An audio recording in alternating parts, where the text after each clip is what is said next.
You're listening to Brave Girls with Tracy M., where we choose to empower you to be a better leader, mentor, and coach in the world. We'll share stories of people who have achieved great heights by overcoming adversity and rising to the challenge, all while pursuing their passions. These courageous people will inspire you to have faith in yourself and take bold action. Right here with the host of Brave Girls, Tracy M.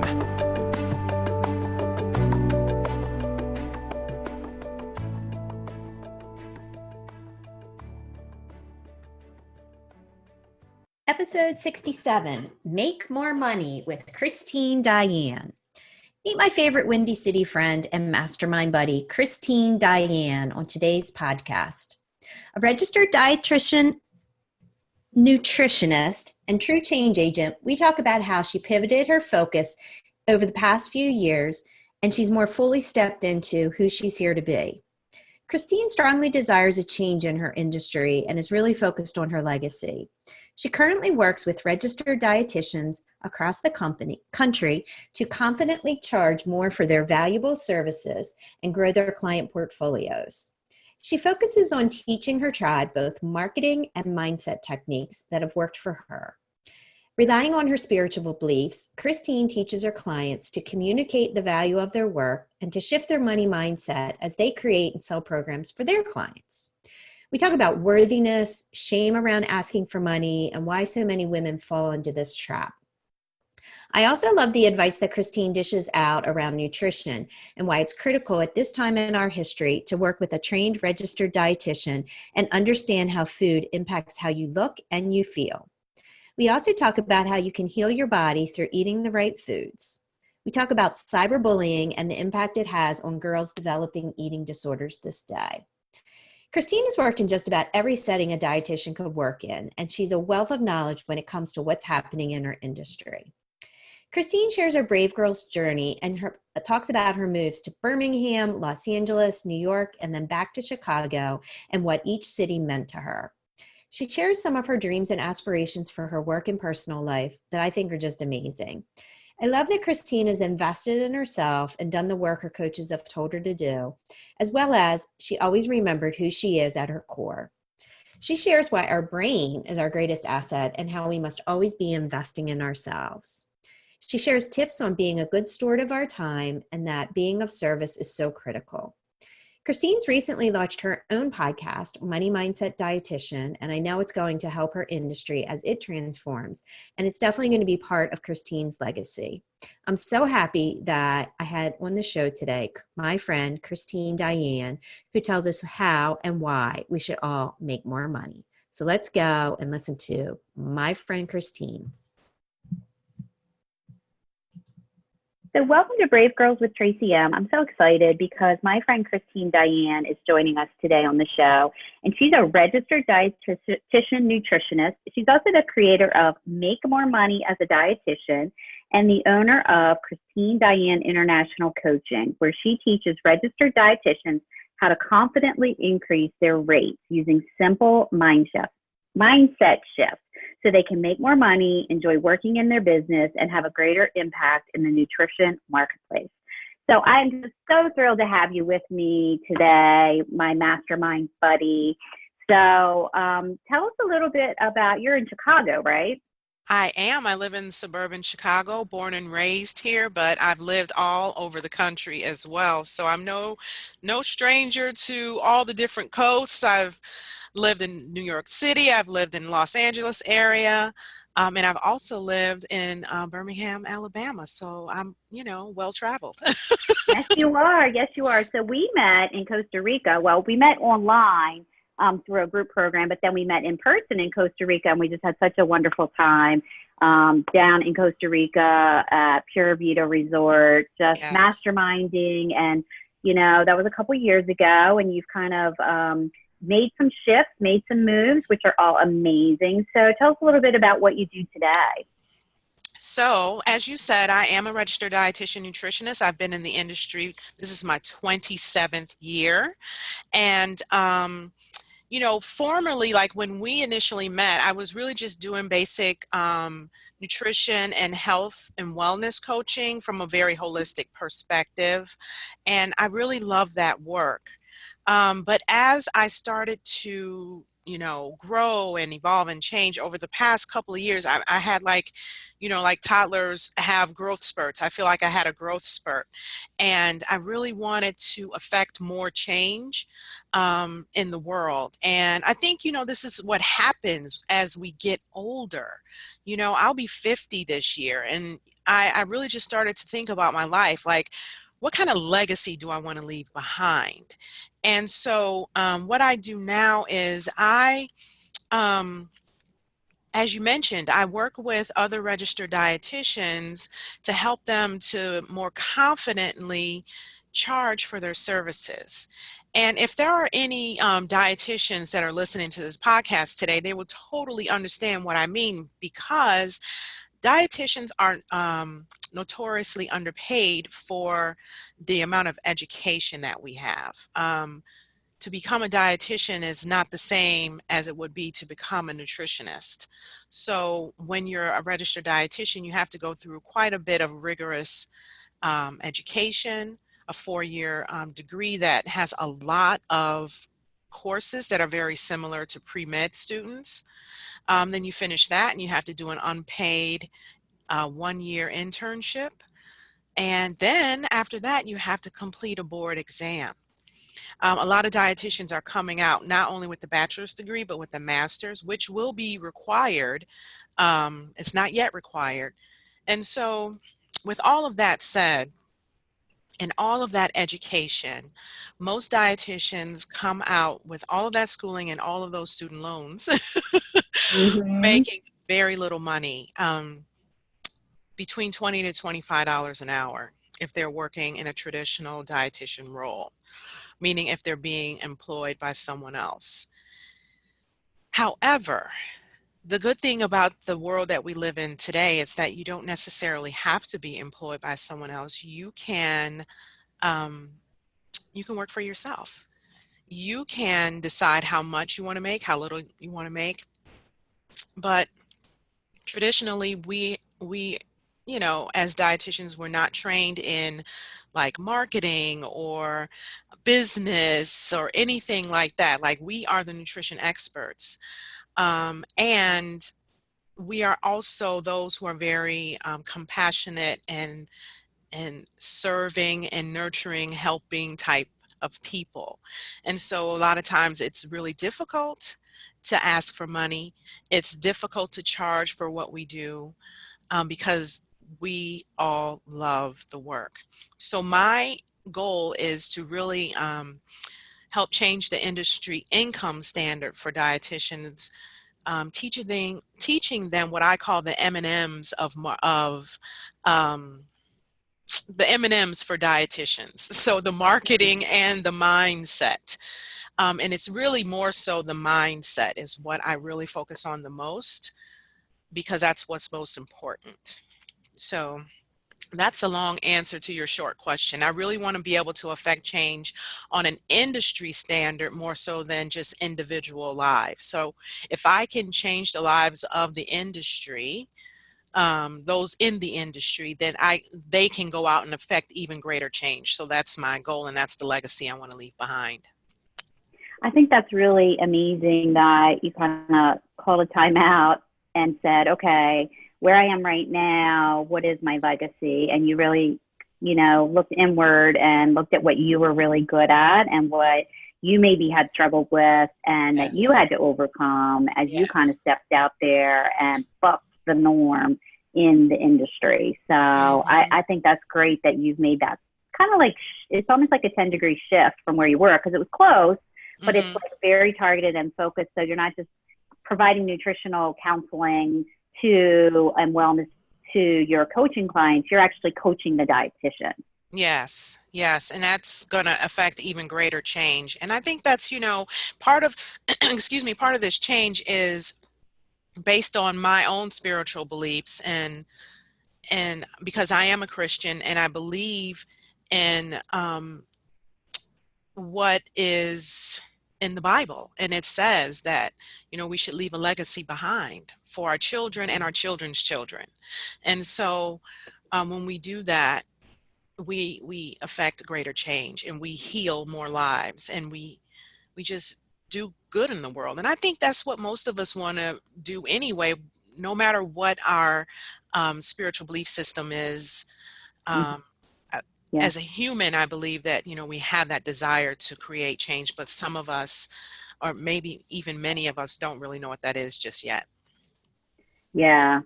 So, in terms of mindset shifts that people need to make, whether they're in this field or other, the one thing I see with my clients is it has to do with worthiness and Mm-hmm. realizing that you're born worthy and Mm-hmm. that you are enough. So, do you Mm-hmm. find that those are some of the things that you're coaching, your clients on as they have to do their mindset shift? Oh, absolutely. I mean, um, knowing that you're enough, meaning in my industry, enough to be able to get paid for what you do. It doesn't have to be given away. There's value in what you provide. And, there's this saying in our industry that, like, why should you charge? Or anybody can give nutrition information because everybody eats. So what that means is, if you eat, you should know what to do. But that's not true. Like, people really don't know what to do. If they did, then our state of health in this country and across the world wouldn't be so bleak, for lack of a better term. So because everyone eats, everyone thinks that they know what nutrition is. Um, and so therefore it is a very watered down profession. So it's hard to charge what a lot of other um, health professionals with the same or even greater amount of education, or I should say less Yes. Yeah. education. Yeah, it's hard to charge when, people can Google nutrition stuff on the internet and think that that is the golden seal. It's the golden word, and it's not. And it's not, because if it was, we'd all Google and be fine. Hmm. You're right. You're absolutely right. And I think sometimes people don't um, go to the services of a registered dietitian because they do think, oh, it's just food. I can figure it out. But when you have a health crisis, That's when they come. you can. That's when they come, and I mean, you truly can heal your body through the Hmm. food that you take into your body. And if Yeah. you work with a coach and a trained professional, and so there really is value in that. So it's almost like those types of clients do see that, but even before people get sick, they should be working with someone that really has studied the science and Right. all of it. Like you said, you took pre-med courses Oh, when you were in totally. college. Yeah. Organic chemistry, inorganic Yes. chemistry, anatomy and physiology, a whole year of that. We've had to take psychology. I mean, just so much. And then when you get the master's, you're doing a whole different um, graduate level type course in those same courses if you're mastering in clinical nutrition or any kind of nutrition related master's degree. So I mean, it's something. I find that people will happily pay their personal trainers, um, Yes. but not so much the dietitians. And what's really great about what we do, uh, it's not even just about the nutrition and the science of it and how we can help you, say, lose weight or stay well or what have you, but our bodies are such intricate machines. Like, it's really interesting how intricate every system is. And one small thing can be off balance and throw everything off. And most people who don't have that training in the science of the body will not know the things that we know. And so a lot of times, we can just get your blood work and interpret that and know what's going on, and not only know what's going on, but to be able to make recommendations to help you heal, as you were saying. Yeah, yeah. Well, I'm reading a book right now. It's called Hormone Shifts. Oh, yeah. for women going through menopause, Mhm. and how as you go through menopause, the balance between your estrogen and your progesterone and your cortisol is all kind of like wackadoodle. Yes. That's the scientific term, right? Yeah. And that it then impacts your organs and your systems. Mhm. And, if you have a tendency to be pre-diabetic, or you have, different conditions that may be genetic, or and how we're not really taught that as Right. women.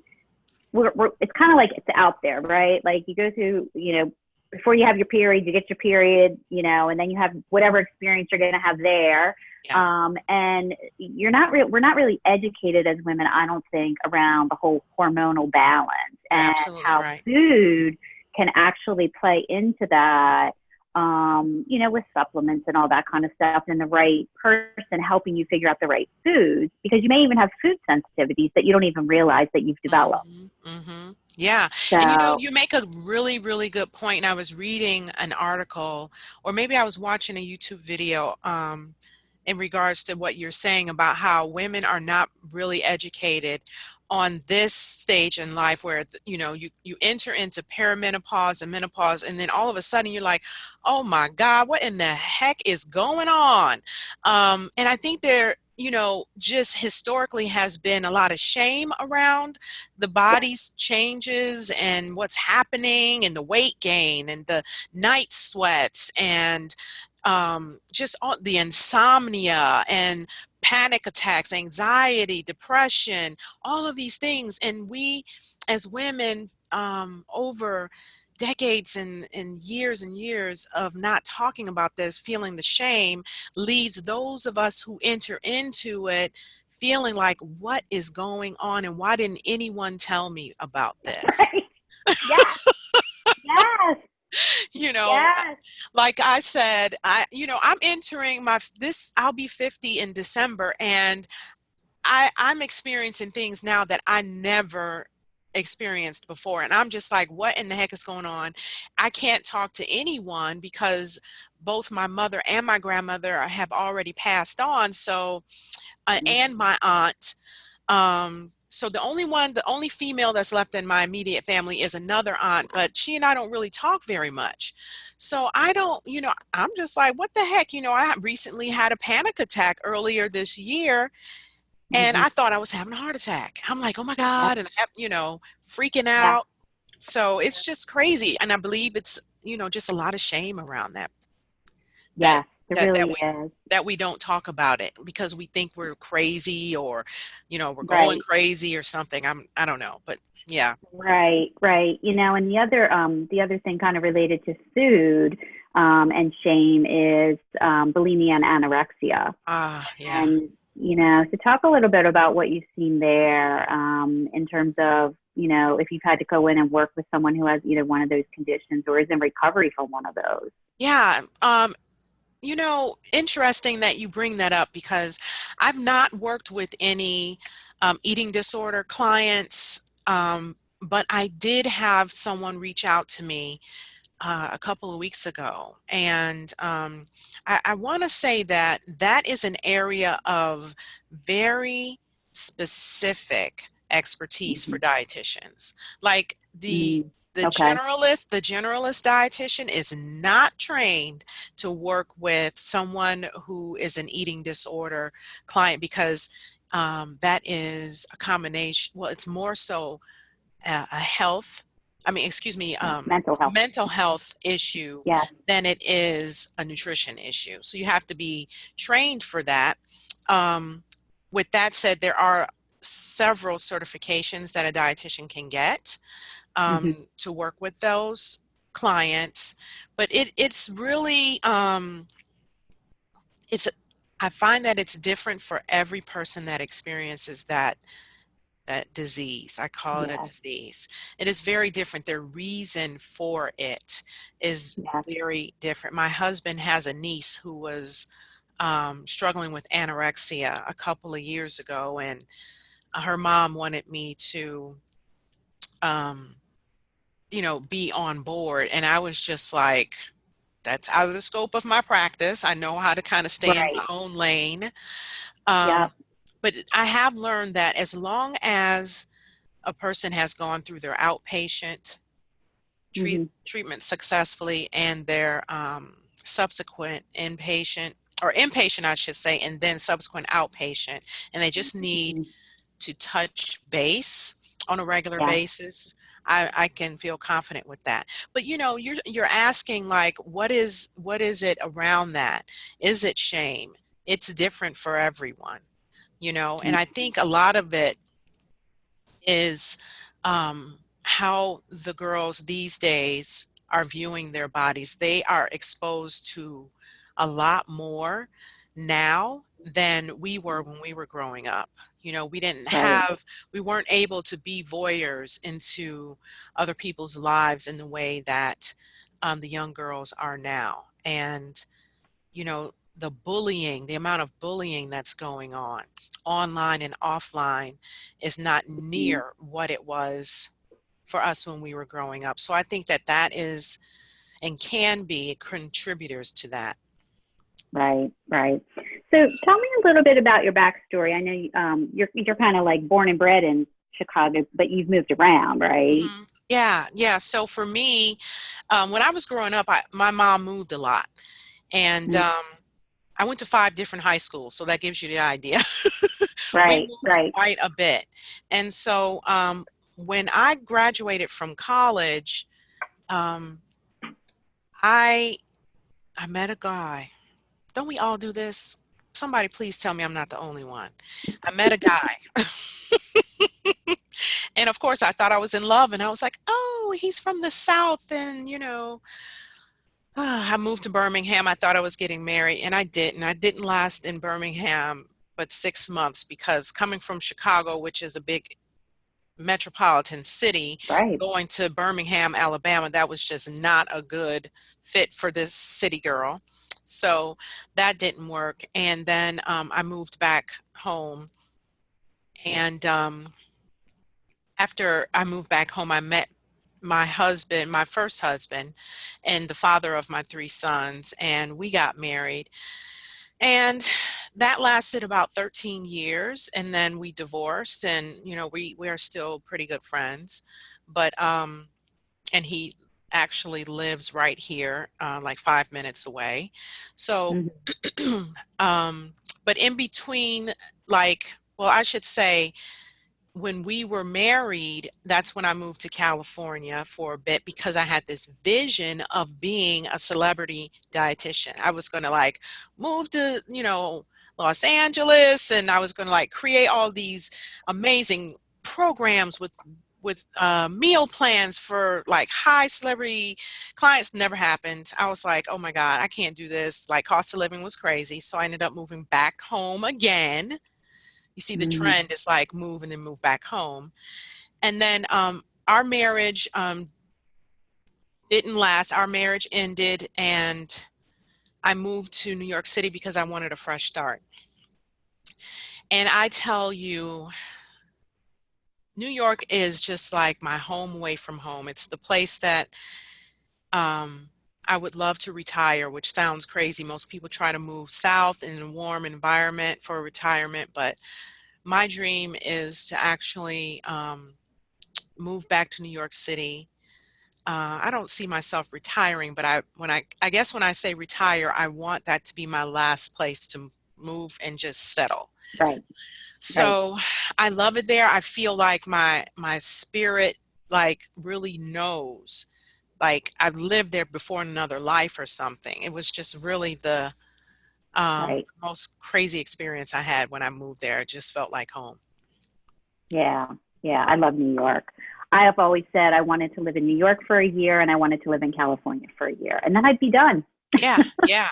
Those are 2 good experiences. Like, I really enjoyed Los Angeles area. It was okay, but as someone who has lived and grown up in the Midwest, you kind of get used to having all of your seasons. So it was really, really odd for me to like have Christmas in Los Angeles. There's no snow, and I'm thinking winter wonderland. What? Right. It just felt really awkward for me. I like to like change into sweaters and boots and jackets, and it was just warm all the time. It just felt really awkward. So I guess that's why I feel more at home in New York, because I still get my Mhm. seasons. I get the diversity of cultures and people. Only thing I didn't like was the cost of living. So I know that I have to like be financially prepared before I move Mhm. back. Yeah. So one thing that I know about you is that you invest in yourself. You believe in Oh my yourself, God, you yeah, invest in yourself, and you do the work, which, I do. it's one thing to hire a coach or invest in an online program or be part of a mastermind, but then it's another thing to actually do the work, do the inner work on yourself, but then also do whatever it is that you want with your business. To talk Hmm. a little bit about that and kind of your journey there in terms of the decisions that you've had to make along the way. Yeah, I always tell my clients, my dietitian clients, that you can have a little bit of money and you can have a lot of money, and it doesn't matter if your mindset isn't right. You're going to be you're going to you're going to be broke both ways, because that was my experience. That was my experience. I went from being on food stamps and public assistance to having a $500,000, and I was still broke at a 500,000 because that didn't last but a couple of years. Done, because the mindset, it's like the lottery winner, right? Right. But with that said, I feel like I am like the person who really loves learning. I love learning and growing and investing in myself. I've always been like this. Even my mother, when I was in grade school and high school, she would say, I don't know why you never want to stay home from school. Like, I think the only time I can remember that I stayed home from school was when I had chicken pox. And she was like, well, now you have to stay home. You can't go to school like this. Right, right, right. But, I enjoy learning.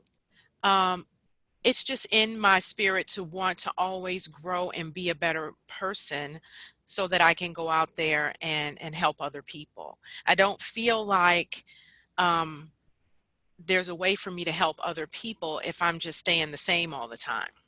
So I'm always investing in myself. I believe that when we invest in ourselves, um, that is like the biggest thing that you could ever the biggest and the most powerful thing that you can do is invest in yourself and your own personal growth.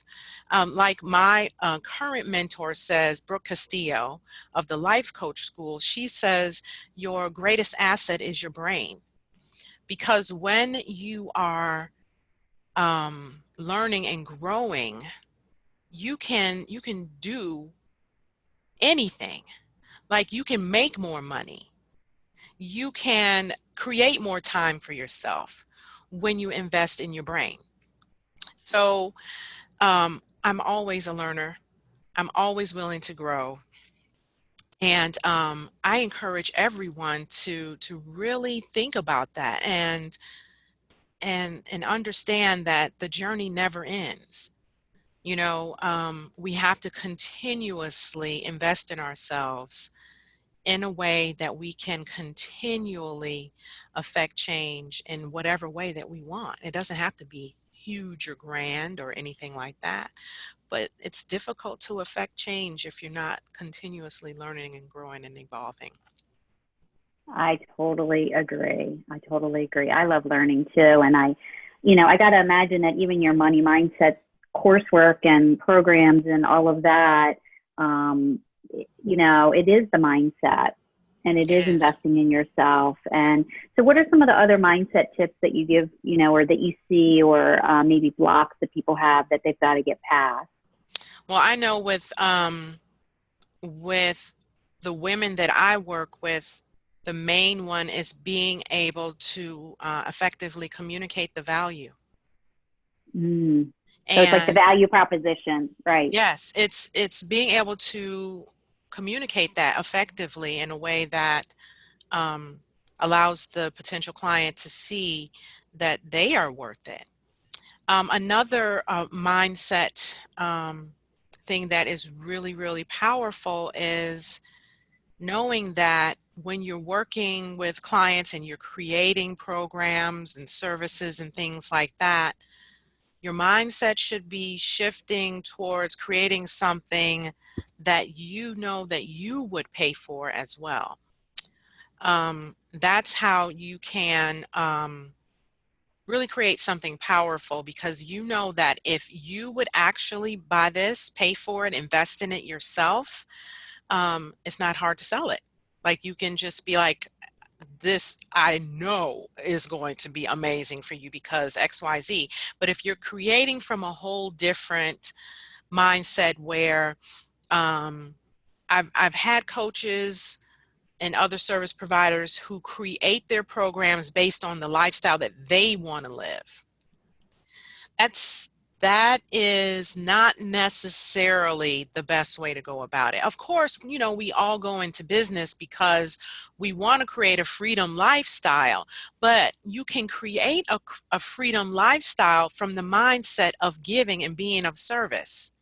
And you can create a freedom lifestyle by having a really good, solid relationship with time.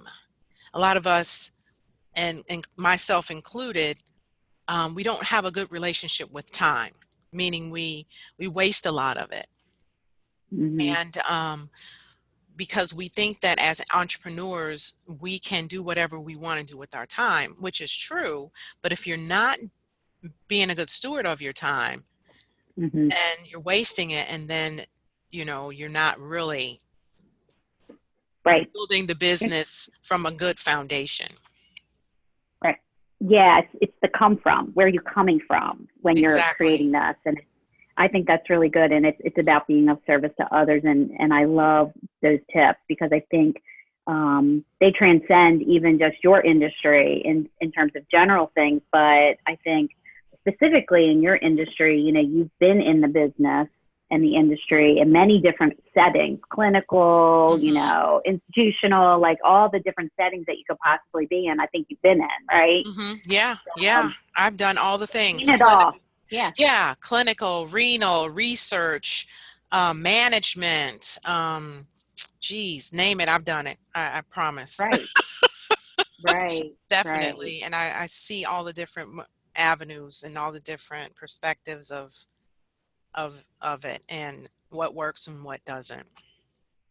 Yeah. So I think it's great that you're out there trying to affect change in a very specific niche, because it sounds like, and I would imagine, I mean, this is kind of a generalization, but your industry is dominated by women. Definitely. I know a few registered dietitians that are men, but like I said, few. Like I could probably count them on one hand. Right.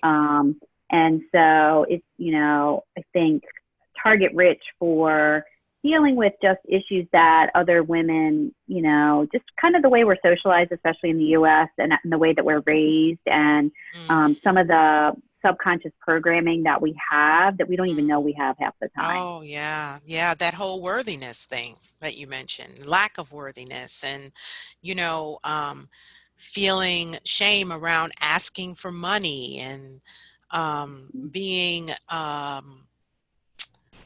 undervalued for what we provide. And, you know, the woman is supposed to not ask for much anyway, so why should I, you know, why not just give it away for free? And, you know, then if you're working in a traditional dietitian setting, or even if you're not a dietitian, you're working in a traditional setting, and, you know, the pay grades or the pay rates are totally different for men versus women working in the same industry.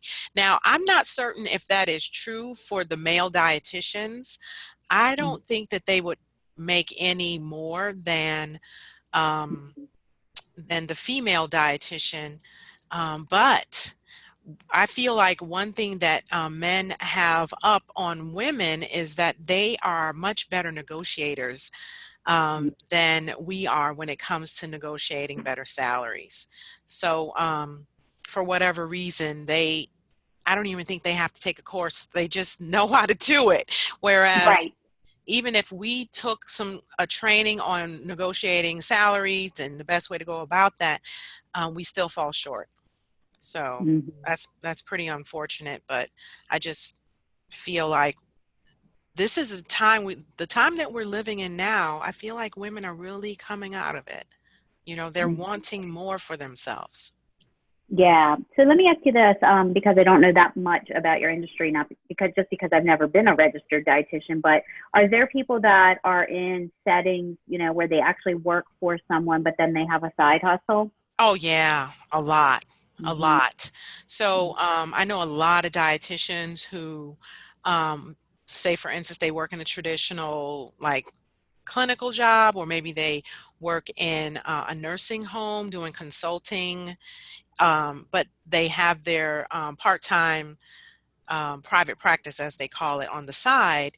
Um, Right. and that's, it's good, but I think that a lot of them get burned out when they're doing that. Right. Anyone, right? Anyone who's working like full time and then trying to do a part time, it can be a little much. Um, but one of the good things, or maybe it isn't, I don't know, is that Mhm. dietitians can accept insurance in most states. So when they have a private practice on the side, they can almost sometimes leverage their full-time job if they're in constant communication with doctors, say from Right. the hospitals or the nursing homes or what have you, and get referrals from those doctors that can kind of feed into the private Yes. practice. Sometimes Right. it can be a conflict of interest, but I think that there are ways that you can make that work. So yeah, definitely side hustle thing going on in our industry. Yeah, and I would think that if someone has a desire to exit stage right with the setting that they're in with as an employee or contractor to full-time entrepreneur, you teach them how to get their mind straight so that they can make the money and create the programs and deliver the value and get comfortable with having the conversation. Oh yeah, absolutely. I just had a conversation with a young woman the other day. I can't remember. I think it was Tuesday, a couple of days ago, and she was just so grateful that I hopped on Zoom with her to give her some tips because that's exactly what she's doing. Um, and it unfortunately wasn't voluntary, but I believe her full-time job, the hours were being cut, and so she Right. had no choice but to kind of make the part-time private practice more than part-time. So Right. unfortunately, she had no idea where to start, didn't know anything about how to create packages for coaching or counseling or anything like that, how to get referrals or anything. I was more than happy to talk to her in regards to that and give her some tips on that, um, Right. from the marketing and from the mindset perspective, because she was even very hesitant about choosing a base hourly rate. And Hmm. it's really interesting. So I've had a lot of these conversations with dietitians, just, free of charge. I don't have a problem with that.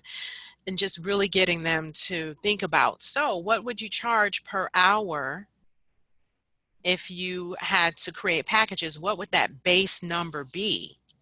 So Hmm. anytime they respond to me, they'll give me like a range. And then when they say it with a question mark at the end. So for instance, like seeking my approval. So for Hmm. instance, well, maybe 125 to 150. And I'm like, with a question mark, are you confident about that? So it's like they want me to say, yeah, that's okay. And I can't say, I never, in my mindset coaching around money, I never tell anyone what to charge. The person has to be confident in their number. Otherwise, they're not going to even be able to ask for Right. the fee. They're just not going to be able to take it from someone who has done that a million times and failed. So Hmm. just being confident um, with the number and start where you are and work your way up is what I really, really help my women do. That's great, Christine. So my finale question is always, what's the bravest thing that you've ever done, and how does it inspire you today? Oh God, I know you've done a lot. You've been to war and back. I really have. And, I used to be in a place where I would have a lot of shame around it, but I really don't, because I feel like it's gotten me to where I am today, and I'm really proud. But the bravest thing that I've ever done, it's very difficult for me to just choose one thing. I feel like if I had to choose one thing, it would just actually be living this life that I'm living. I feel like just living life is an act of courage. Living life is an act of bravery, vulnerability, and courage. And every single day, waking up, I know that I'm doing something, even just the slightest thing, out of courage and bravery. And I think that's a blessing. It really is. It's a blessing to be alive. It's a blessing to be able to do the work that I do. I have to be brave to be a mother of 3 young Black men who don't have the easiest time in this world, Right. just being 3 young Black men. So Mm-hmm. to answer your question, just every day is an act of bravery, courage, and vulnerability for me. I could never choose one thing, because I feel like choosing one thing would negate all the other things that I do. Right, right. And you've done some courageous things in your time. So if people want to find you, Instagram, and I think, what's your Instagram that people could follow? Money.mindset.dietitian is my Instagram handle. And my website is christinedyan.com. Yep. And we'll make sure we put that in the show notes, and it's Dyan, Dyan, Right. for those listeners that are maybe driving or trying to Google her as we speak. So I just want to thank you so much for sharing your story, sharing the work that you're out there in the world, and, kind of the mission that you're on, and the purpose of, affecting change, creating change, teaching other women things about mindset so that can impact their money and their influence as they go out and try and serve other people. So I just appreciate Yes. you, and I'm so grateful that we've reconnected after so many years. And you were my first registered dietitian nutritionist guest. So Yay. I appreciate that, representing the industry. Yes, I'm trailblazing. Come on, other RDNs, get on this podcast. We need your words and your wisdom too. Exactly. Well, thank you so much. And I appreciate you. Like I said, namaste. Namaste, sister. I hope you enjoyed this episode of Brave Girls with Tracy M. as much as I did creating it.